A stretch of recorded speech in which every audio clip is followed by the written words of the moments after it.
there's an infection spreading through the Last of Us fan community. They're coming! Dinosaur infected! Infected! 5 minutes out! Get off the street! We're all infected. And I'm not talking about cordyceps. I'm talking about dicks. Not literal infected dicks, but figuratively infected ones. Not my best metaphor, but they're assholes. You get the point. You gotta ease up on talking about dicks, man. Right.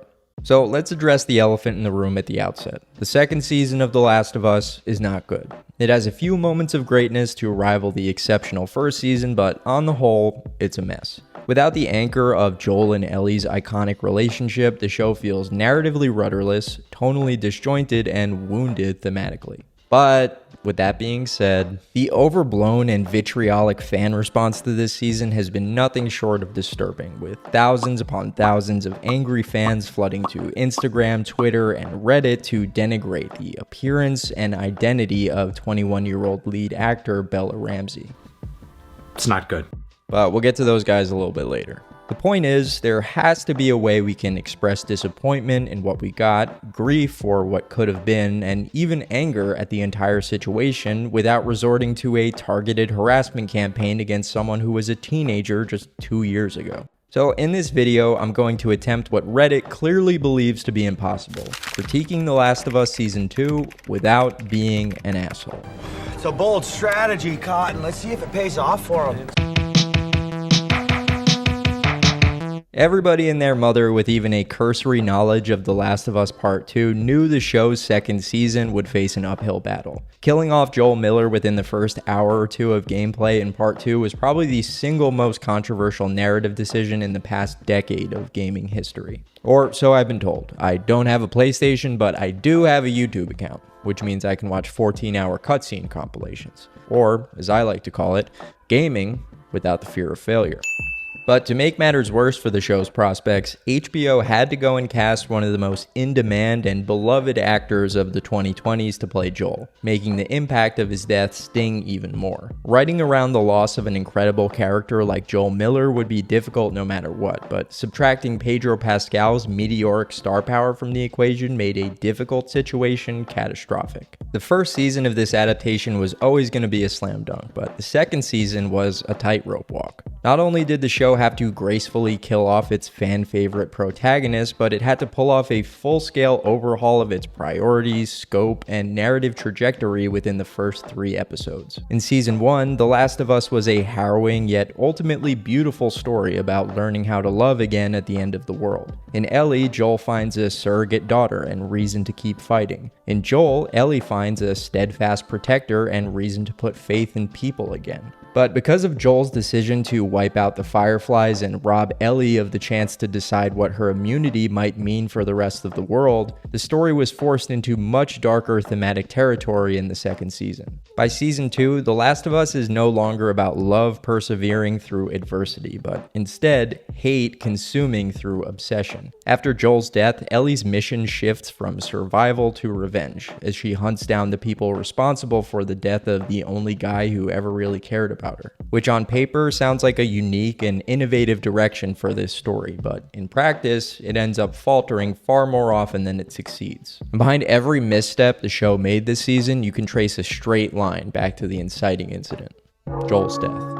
And that's not to say that Joel's death isn't a bold or even logical narrative development for this story. If the thematic focus of Season 2 tackles the cyclical nature of violence and the meaninglessness of revenge, it makes total sense that Joel's rampage at the end of Season 1 would carry lasting and brutal consequences. Conceptually, it's a strong and thematically resonant choice, but in execution, it led to far more problems than satisfying narrative payoffs. There's a very good reason why the vast majority of stories tend to keep the main character around until the end. Once you're at the end, you can kill them and it's cool, but if you do it in the middle, everything gets fucked. Because when you rip out the heart of the story halfway through, the audience loses its bearings. The character we've been riding shotgun with is gone, and suddenly we're stranded in an entirely unrecognizable story we didn't sign up for. But that's not to say it can never work. It's just incredibly difficult to pull off without alienating huge swaths of the audience. Game of Thrones is the most famous and arguably most successful iteration of this type of storytelling. At the end of Season 1, the ostensible protagonist Ned Stark is killed. But the major difference between Game of Thrones and The Last of Us is that Thrones had spent its entire first season rounding out a rich ensemble of point of view characters to pick up the slack in Ned's absence. The Last of Us, on the other hand, only has Ellie and a handful of undercooked side pieces. But if Season 2 proved anything, it's that Ellie and a bunch of undercooked side pieces are going to have an extremely difficult time carrying a story as expansive and expensive as this one. But despite all the logistical hurdles working against this season, there was a way it could have succeeded. There is a narrow way through. And it was actually pretty simple in retrospect. I'm not the first person to point out this particular discrepancy, but it's the best microcosm for understanding what the game got right and what the show fumbled the bag on. I think I'm pregnant. How long have you known?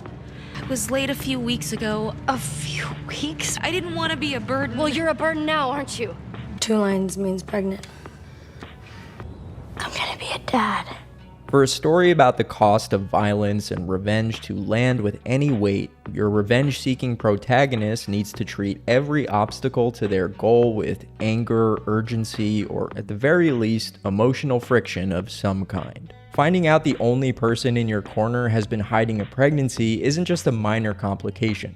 It's a potential mission killer. And in the game, Ellie acts accordingly. I didn't want to be a burden. Well, you're a burden now, aren't you? But in the show, she celebrates it.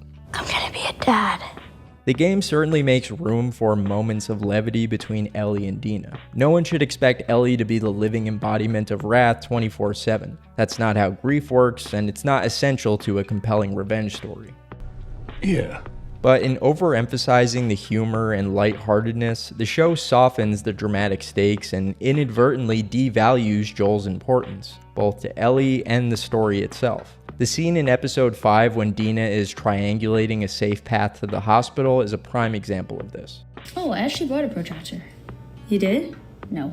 Considering the lackadaisical tone of this scene, you could easily imagine these two doing classwork for a science fair project instead of plotting a cold-blooded revenge mission to bring Ellie's adopted father's murderers to justice. The show and its showrunners have been insistent on telling us how monstrous Ellie has become.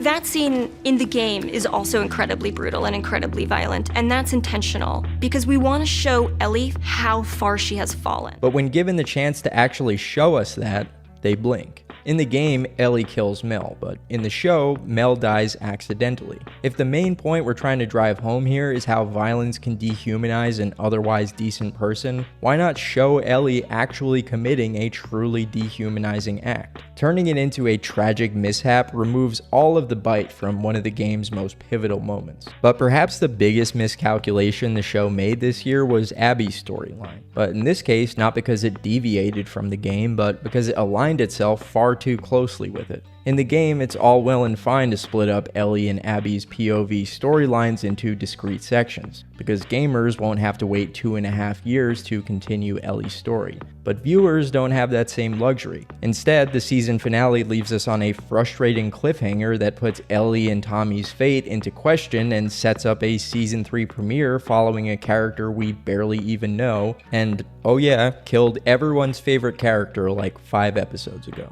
Getting fans to sympathize with the character who killed Joel is hard enough, even with well-drawn characterization. But since the show only offers light sketches of who Abby is and what she wants, it makes the incoming Abby-centric season feel like an obligatory side quest rather than a gripping continuation of the main narrative. And look, the game was obviously divisive too, but divisive is the best you can hope for after killing the main character before the plot even kicks into gear. Despite the criticism it received, it still managed to stay tonally consistent while establishing clear stakes. The show, on the other hand, stumbles in its tone and pacing, lurching back and forth between romantic teen melodrama, blood-soaked revenge parable, and post-apocalyptic buddy comedy, all without ever fully committing to the weight of the story it's trying to tell. But with that being said, a disappointing season of television can never excuse just how unbelievably insane the fanbase has gotten in the past few weeks.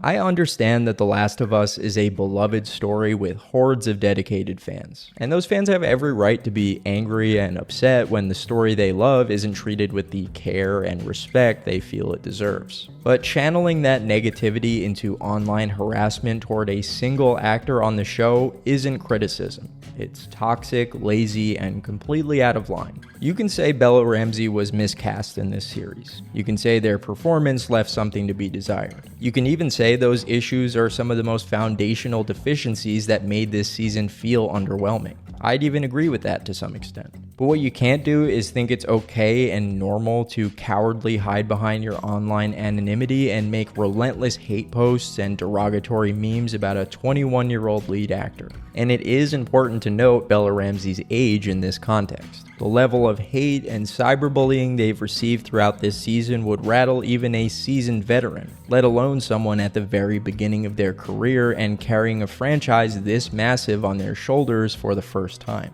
Bella Ramsey isn't the first actor to deal with this, and they definitely won't be the last. It's become all too common for toxic vocal minorities in large fan bases to monopolize the online discourse by focusing all of their disappointment and rage into targeted harassment campaigns against performers they view as representative of the story's greater issues. A bit odd that those performers almost always end up being women, but I'm sure that's just a quinky dink.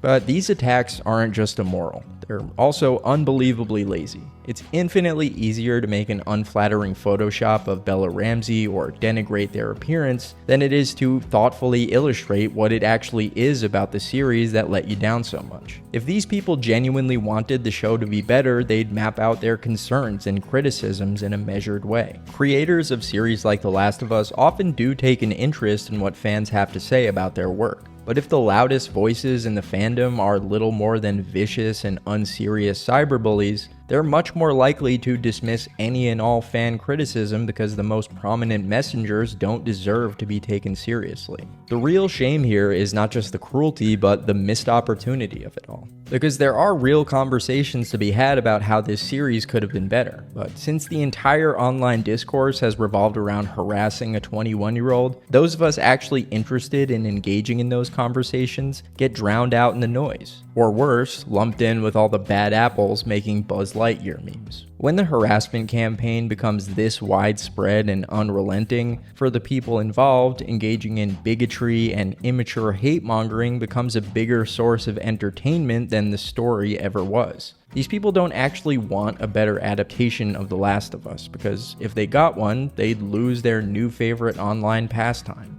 The hate becomes all-consuming and grows into an obsession. And while they know that letting go and moving on would be better for them in the long run, they're simply too invested in revenge to ever stop the onslaught. Kinda reminds me of a character from a TV show I just watched. You and I are not so different. Well, as always, thanks so much to everyone who made it this far. Like and subscribe for more content like this, and I'll catch y'all soon.